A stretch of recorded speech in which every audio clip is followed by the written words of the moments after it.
I saw when you turned off the light and the silence of the room became too heavy to bear. I saw the exact moment your eyes fixed on the ceiling, searching for an answer that seemed not to come, while the clock on the wall marked the hours of an insomnia fueled by anguish. You felt the coldness in your chest and that cruel doubt whispering that your time was up, that the doors had closed, and that the rest of your days would be just a repetition of this emptiness. But listen to what I have to tell you now. On your darkest night, when you thought the pen of life had fallen from my hand, I was already writing your new tomorrow with an ink that your tears cannot erase. I know you clicked on this video because your heart recognized my call. You are not here by chance or by an algorithm. You are here because heaven arranged a meeting with your weary soul, to confirm that that darkness was not the end, but the scenario I chose to reveal the greatest light that has ever shone upon your story. What would you do if you knew that every interrupted sob in the early morning was heard by me as an urgent prayer? What if I told you that, while you feared the end, I was orchestrating the script for your rebirth? I am the God who was with David in the caves and with Daniel in the den. I am the same God who today holds your trembling hand. Throughout this message, I will show you how to identify the signs of my writing in your life, how to heal the wounds that this night left, and above all I will reveal to you the secret I have kept for the chapter that begins now. If this word is reaching the depths of your soul, pause and tell me, what is your name? From what place in the world are you hearing my voice now? Tell me the time, so that I may mark this moment as the beginning of your turnaround. At this moment, I feel that your spirit wants to cry out, wants to surrender before my presence. Put pride aside and let this cry spring forth. Right here in the comments, Lord my God, I am here. I signed up because I love you and I truly want to hear you. Stay with me until the very last second, for I have reserved a clear answer for your dilemma, and I will whisper a phrase to your heart that will serve as the key to opening the door to your new cycle. Those who remain until the end will receive a prophetic blessing that will be sealed by faith. You felt the weight of the silence in the empty kitchen this morning, didn't you? That coffee that seemed tasteless, and the feeling that the world kept spinning outside while you were stuck in a pain that no one sees. I saw when you took a deep breath to avoid crying in front of others, trying to maintain a posture that your soul can no longer sustain. That vulnerability, that trembling in your hands when opening that bill or looking at that phone for a message that didn't arrive. I know all of that, for it is written in Psalm 30 verse 5, "Weeping may endure for a night, but joy comes in the morning." Your night was long, I know. It seemed as if the sun had forgotten the way to your house. But the dawn I am preparing is not just the end of darkness, it is the consecration of a new identity for you. Before we move forward, tell me one thing. What is the greatest fear that this dark night tried to instill in your heart? Write the word trust in the comments to seal this first step of our conversation. There are still secrets about this new tomorrow that I need to tell you, things that your eyes have not yet seen, but that my hand has already signed. There is a moment, right after the sun sets, when the house seems to take on a different weight. I saw when you entered that kitchen and didn't turn on all the lights, allowing the dimness to hide the tiredness etched on your face. The noise of the refrigerator, that constant and lonely hum, seemed to echo louder than usual, filling the space where before there had been laughter, conversations, and the clinking of dishes in the family. You sat in that chair, the same one as always, and felt the cold of the tile floor seep through your shoes, creeping up your legs like a reminder that the world sometimes seems to have become a frigid place, indifferent to your needs. I was there, leaning against the counter, watching how your hands trembled slightly as you held the glass of water. I saw you look at the empty place at the table and feel that lump in your throat, that sensation that the sky above your head had turned to bronze, heavy, impenetrable, as if your prayers were just whispers, hitting the ceiling and falling dead to the floor. You thought the silence was my sign of absence, but in truth, it was my protective cloak isolating you from the noise of a world that doesn't know how to care for you. Many times you felt validated only by what you do for others, but I validate you by who you are to me. The weight of this silence is not a punishment. It is the sacred space where I am removing the voices of accusation so that finally my voice will be the only one you can discern. For it is written in the book of Hebrews, chapter 13, verse 5, I will never leave you nor forsake you. This promise wasn't made just for sunny days and celebrations, but was written especially for the moment when you feel like the only person awake in a sleeping city. In that empty kitchen, I was filling the gaps in your heart with a peace that surpasses understanding. If you feel this silent encounter is what your soul needed today, enjoy this message as an act of surrender. Tell me something, with all the honesty of your heart. What hurts you most when the house falls silent and you are alone with your thoughts? Write our word of intimacy in the comments. Presence. But listen carefully. While you felt the weight of loneliness in that kitchen, my hand was already moving towards something much greater, something involving a seed you planted long ago that is about to break through the earth in a way you never imagined. Daughter, while I spoke to you about that silence in the kitchen, I saw something you haven't yet perceived. The seeds you dropped, even without strength, into the soil of my will. There are times when your act of giving doesn't come from abundance, but from sacrifice, and it is these gestures that perfume my throne with an aroma of true surrender. I am here to tell you that nothing you do with love for me is lost in time. If your heart feels this gentle touch now, if it is possible for you, and only if it is truly possible, transform this gratitude into a seed of love through this channel. Consider my immense love and the sacrifice of my son Jesus, and contribute using the link in the description of this video and in the first pinned comment. There you will find the sacred place where your offering of love can be deposited and consecrated before the Creator of all things. You can contribute any amount you wish. If your heart asks for a different amount, feel free to type what the Spirit guides you to. Always remember, only what fits in your heart, without burden or obligation. I receive each gesture with infinite love. The size of the offering doesn't matter, because what truly matters to me is the heart with which you give. What seems little to you may be very necessary for those who receive my word through this work. So that I may publicly honor your faith, whoever contributes any amount with a sincere heart, please remember to write your name and city along with your contribution on the first day of the following month, in a unique and very special video on our channel and on the Divine Love, the Voice of God page. Your name will be remembered, mentioned in gratitude, and covered by divine blessings released in prayer. For it is written in my word, in 2 Corinthians chapter 9, verse 7, each one should give as he has decided in his heart, not reluctantly or under compulsion, for God loves a cheerful giver. Every offering made in faith is a living seed before me, your Lord, and I will not fail to bear fruit in your life. I see what you do in secret, and I will reward you in the sight of all. Stay with me until the end of this message, because I still want to deeply touch your heart with my voice and show you what I have prepared. As you stared at that calendar on the living room wall, crossing off the days of a seemingly endless month, a feeling of exhaustion overcame you.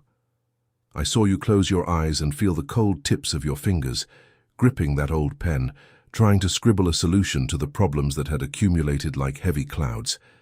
You thought the notebook of your life was running out of blank pages, and that what remained was just a blur of regrets and missed opportunities. But listen to what I, your God, tell you now. The pen never left my hand. What you see as a period, I see only as a necessary comma so that you can catch your breath before the most beautiful paragraph I have ever drafted about you. My grace is not written with the common ink of this world, which fades with the sun or is erased by the rain of trials. I write with a substance invisible to carnal eyes, but totally real to the spirit. While you slept a restless sleep, I was drafting the meeting you will have next week. I was signing the release of that document that robbed you of your peace for months. I was removing the name of the one who hurt you from the list of those who have access to your heart. You look at the paper and see smudges, but I look at the same page and see my glory being woven into every detail. For it is written in the book of the prophet Isaiah, chapter 43, verse 19, Behold, I am doing a new thing. Now it springs forth. Do you not perceive it? I will make a way in the wilderness and rivers in the desert. Do you understand, my daughter? The desert where you walk today is not your final destination. It is only the blank paper where my hand is tracing a road of miracles. Do not despair if the story seems confusing now. An author never reveals the ending in the middle of the book, but I assure you, the ending I have written for you is one of peace and not of evil, to give you the future you so long for. If you believe that my hand is writing your victory right now, subscribe to this channel as a sign that you accept being the protagonist of this new story that I have begun. Share this message with someone you know who is also troubled, being a bridge of my love to them. Tell me one thing. If I handed you the pen of your life for 1 minute today, which chapter of your past would you like me to rewrite with my mercy? Write in the comments our word of faith. It is written. Prepare your spirit, because what I am about to show you is something you will need, so you don't get lost in the dawns that are yet to come.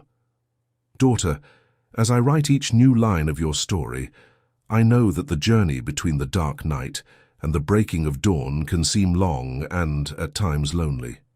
I see when you wake up, and even before you put your feet on the ground, the weight of worries tries to steal your breath. So that you never again feel helpless in these moments of fragility, I have prepared something special, like a daily remedy for the wounds of your soul and constant companionship for your nights of searching.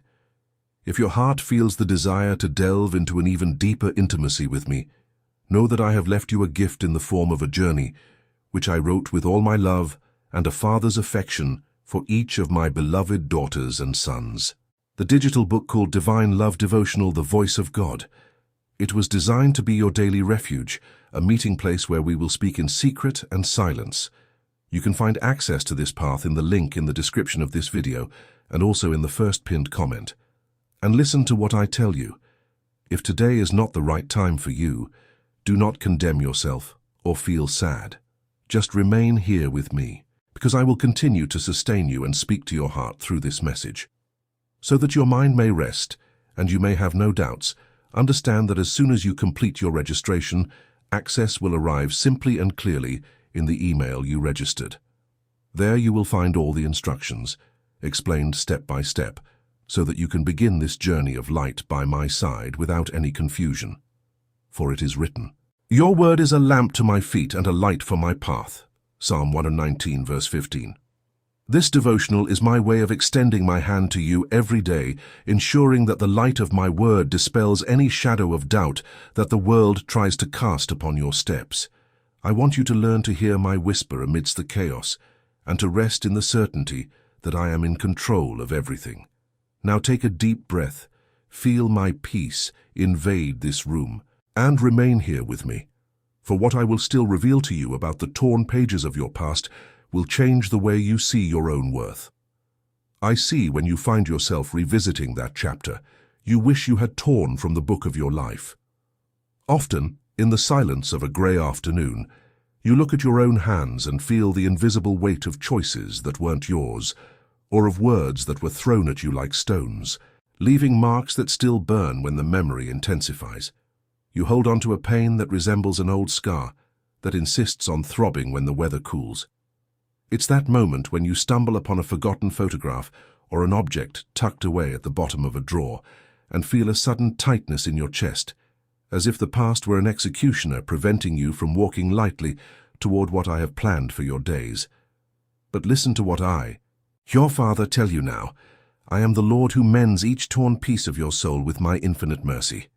What the world discarded as broken and useless, I call a masterpiece in the process of restoration. You believe that the stains of tears and the smudges of pain have destroyed the beauty of your journey, but I use each of these marks to create a contrast that will make your victory even more radiant. I not only erase the weight of your past, I redeem it, transforming your pain into a spiritual authority to comfort others who today walk through the same valley you have already crossed. For it is written in the book of the prophet Joel, chapter 2, verse 25, And I will restore to you the years that the locust, the cankerworm, the caterpillar, and the palmer worm have eaten. Do you see what I am doing now? I will not only give you a new tomorrow, I will restore the value of the time you thought was lost while you wept in those dark nights. What life, circumstances, or people have stolen from you, I am preparing to return in a much more mature, full, and eternal way. If this promise of restoration has found a resting place in your heart, share this video as an act of love for someone who also needs to know that the past does not have the last word on their destiny. Leave your sign of agreement if you accept that I touch these pages now, before we take another step. Tell me, from the depths of your sincerity, if you could give me today that specific memory that hurts you the most, would you have the courage to leave it at my feet and walk forward from here without looking back? Write in the comments our word of liberation, restart. But pay attention, because there is a sacred mystery in your waiting that you haven't fully understood yet, something that only happens in the silence of my time, and that is about to be revealed. I know you've looked at the clock on the living room wall so many times that the sound of the hands seemed like a hammer blow against your chest. There is an anguish that arises when my time doesn't coincide with the calendar of your hurry. You feel like that small plant seedling you placed on the windowsill. You water it with tears, you care for it with prayers, but it seems like nothing happens, and the brown of the earth is all your eyes can see. I saw you sigh heavily this afternoon, feeling a sharp, nagging pain at the base of your neck, the result of so many days carrying the weight of the world on your shoulders while waiting for a sign that seemed never to arrive. But listen to what I tell you at this moment. The silence of waiting is not the silence of my inactivity. There is a sacred mystery in the time the seed remains in the darkness of the earth. It is down there, far from the eyes of those who judge you, and even from your own eyes, that I am strengthening the roots that will support the weight of the glory that is to come upon your house. If I were to give you the fruit before its time, your character would not have the necessary structure to withstand the abundance of the harvest.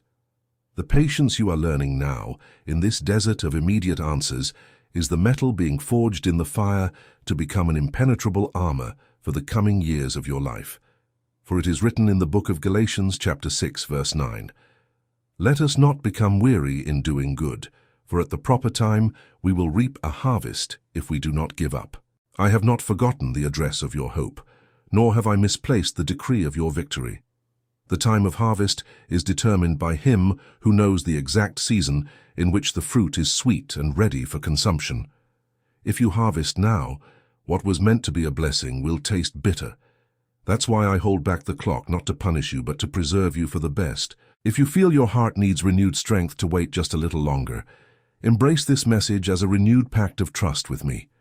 Share this message with a friend you know is about to give up on a dream simply because the time seems too long.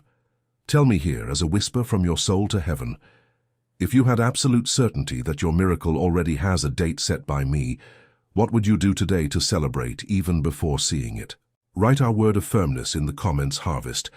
But don't close your heart now, for while you wait and the world falls silent, something is happening around your bed that your mortal eyes have not yet been able to perceive. Sentinels that I myself have positioned to ensure that no harm touches you while you try to rest your weary soul. I see when you pull the blanket up to your chin, trying to protect yourself, not only from the cold that chills your feet on the longest nights, but from that shiver that arises in the center of your soul when you feel unprotected. I observe the moment when sleep is slow to come, and any creak in the wood of the furniture or the whistling of the wind in the crack of the window makes your heart race. You feel small, vulnerable, as if your house were just a fragile shelter before a world that roars outside. But what your tired eyes cannot discern in the dim light of the room is the movement of the army that I mobilized exclusively for your sake. While you rest your head on the pillow, I position invisible sentinels at every entrance to your life. There is a guardian angel at the door of your living room and another by the window of your bedroom, with swords of light drawn to ensure that no evil that flies in the darkness dares to touch your refuge. I see the weight of your sigh when you finally close your eyes, and I myself cradle your spirit with my peace, whispering in your ears that you may sleep, for he who watches over you neither slumbers nor sleeps. You are not at the mercy of luck or fate. You are surrounded by my faithfulness, which is your shield and buckler. For it is written in Psalm 91 verse 11, "For he will command his angels concerning you to guard you in all your ways." This command has already been released from my throne. They guard not only the physical structure of your house, but they guard your mind from the arrows of confusion, and your heart from the darts of sorrow.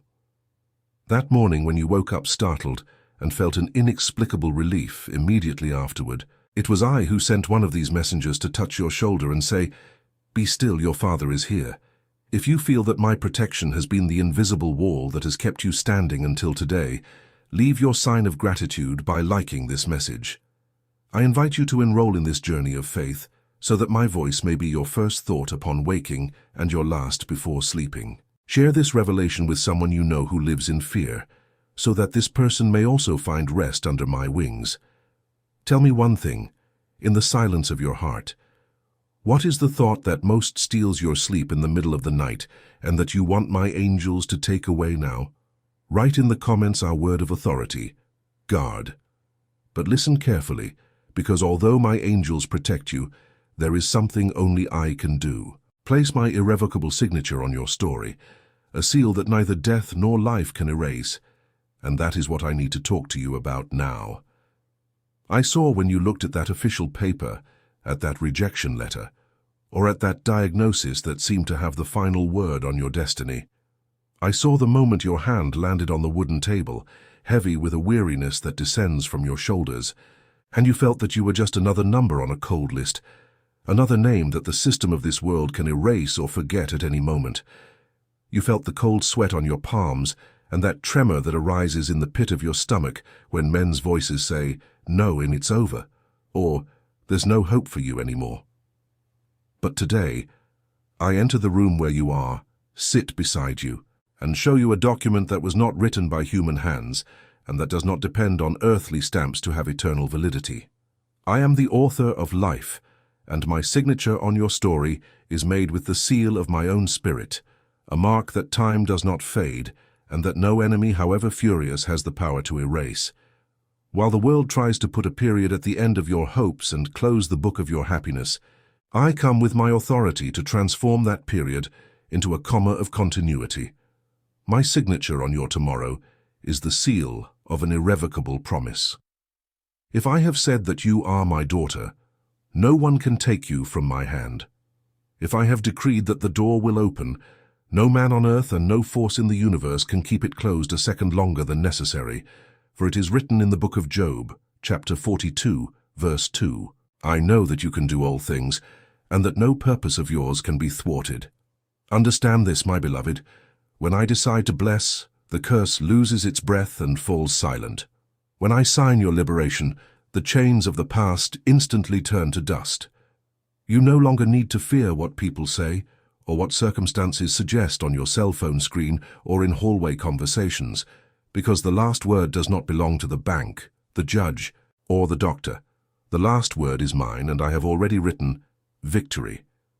If you feel that my signature is being sealed on your heart now, like this message as a gesture of acceptance of this royal decree over your life, share this video with someone who feels their destiny is sealed by an unjust sentence, so they know that the owner of the universe still has blank pages and a pen ready to change everything. Tell me here, in a moment of profound honesty between us, what is the sentence the world has given you that you want me to tear up and replace with my fatherly signature today? Write in the comments our word of authority, signed. But don't rush to leave my presence, because the first ray of light is already beginning to touch your window, and I need to teach you to recognize the practical signs, the small miracles of everyday life, that prove this new cycle of joy has already begun to knock on your door. I saw when you opened your eyes this morning and, for a brief second, forgot the weight that accompanied you all night. It was at that moment, when the first ray of light pierced the curtain and touched your face, that I whispered to your spirit, "Wake up, the new has begun." You smelled something different in the air, didn't you? It wasn't just the coffee brewing in the kitchen, or the freshness of the wet grass outside. It was the fragrance of my faithfulness renewing itself over your home. I saw you put on your slippers and walk to the window, watching the sky change color, from deep gray to a blue that carries with it the breath of hope. That ray of light is not just a natural phenomenon. It is my finger pointing to the path I cleared while you wept in the dark. Often, you wait for a big bang, a trumpet call, or an event that will change everything in the blink of an eye. But my work in your life usually begins in the silence of small things. It's in the unexpected kindness of a stranger, in that phone call that brings news of relief, or in the sudden peace that invades your chest in the middle of a crowded market. I am training your eyes to perceive that the darkness didn't go away by luck, but because my word commanded that the light shine again on your face. Your new cycle isn't on its way.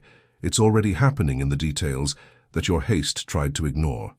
For it is written in the book of Lamentations, chapter 3, verses 22 and 23, "The Lord's mercies are the reason we are not consumed, for his mercies never end. They are new every morning. Great is your faithfulness." Receive this renewal now. Let the warmth of the first sun of the day heal what the cold of dawn wounded. With every breath you take, I am breathing life into projects you considered dead. If you've already started noticing these signs that your season has changed, like this message, and let this light reach more people. Subscribe so we can walk together through each sunrise I have prepared for you. Share this sign with someone who is still locked in the dark room of their soul. Tell me here at this moment, when the sun touches your skin.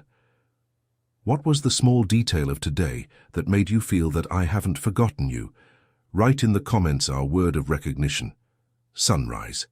Now, my daughter, bring your heart closer to mine, for the moment has come to give you the key that will open all the doors that fear tried to lock. We have arrived at a sacred place in this conversation. Throughout this time we have spent together, I have shown you that the pages of your story have never been blank, and that your past, however torn it may seem, was the material I used to weave your strength. Did you realize that the night was not abandonment but a cocoon? Did you know that the silence wasn't absence, but the sound of my care writing your tomorrow? Now that the light touches your face and fear begins to dissipate like mist before the sun, I want you to keep an eternal truth deep within your soul, so that in no other moment of darkness will you doubt who you are to me. I promised you, right at the beginning of our meeting, that I would give you a clear answer and whisper a phrase that would serve as your armor. This phrase is not just a set of words, but the seal of my authority over your human weakness. When weariness strikes again, when doubt tries to whisper in the empty kitchen, or when tomorrow seems too vast for your steps, you will raise your voice and declare to the universe what I now deposit in your spirit. The key to your victory, the phrase that will change your spiritual frequency from today onward, and which I mentioned I would reveal at the end, is, "I can do all things through him who strengthens me." Write in the comments right now, with all the strength of your soul, "I can do all things through him who strengthens me." By typing these words, you are endorsing what I have already written in heaven. You are declaring that your strength does not come from yourself, but from my presence that has never left you. Let this phrase echo in every room of your house, in every thought of your mind, and in every beat of your heart. Do not stop listening to my voice. I still have much to reveal to you and other mysteries to unveil on your journey. Continue immersed in my presence through the other messages I have prepared for you in our playlist. For each one is a new step towards your prophetic destiny. I will be waiting for you there, ready to continue writing the chapters of glory that your eyes have not yet seen. I am your God, your Father, and your new tomorrow is already a reality. Remain in my light, for the night is over.